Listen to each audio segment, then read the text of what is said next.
Tayo'y magkukulay ng buhok. Ayan, nabili ko lang siya na 97 pesos. Ayan, meron na siyang, ayan, may oxidizing na din siya. Tsaka yung permanent color, yung shade niya is, anong shade niya? Kalimutan ko. Kulay red yan siya eh, kulay red. Permanent hair color. Ayan, 0.5 kulay red. May kasama siyang gloves at saka tampang brush. Supply. Ayan. Mabilis siya na-deliver. Ayan. Thank you, TikTok. Thank you, seller.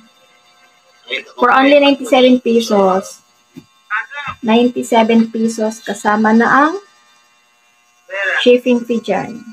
Ayan, nakasell sila.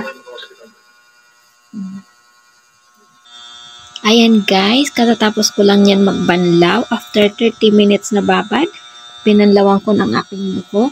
Ayan, basang-basa pa yan, basa pa. Pero kitang-kita na po ang kulay niya. Ang shade niya is kulay red. 0.45 kulay red po yan. Ayan. Hindi pa masyadong halata. Gawa ng basa pa po yan. Pero ayan o.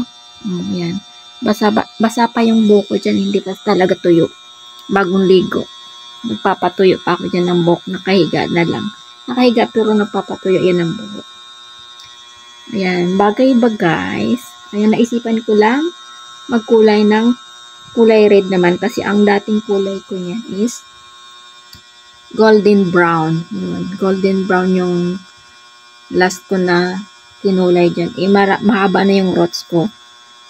Kita na yung mga white na buhok. Yan, yung mga uban na nasa lahi eh. At saka, matanda na, charot. Ayan guys, try nyo din kung gusto nyo i-try. Napakamura lang. Available sa aming TikTok shop. Juice and Shop. For only 97 pesos. Actually 59 pesos lang po siya. Siyempre, may shaving fee na 38 pesos. Ayan, kaya 97 pesos lang siya. 80 ml na siya with oxidizer na din siya. May free na gloves, at saka may supply, at saka pang brush. Applicator yon.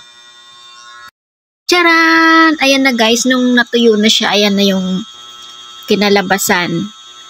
Dating golden brown yung buhok ko, tapos kinulayan ko ng red. Ayan yung kinalabasan niya. Parang magenta na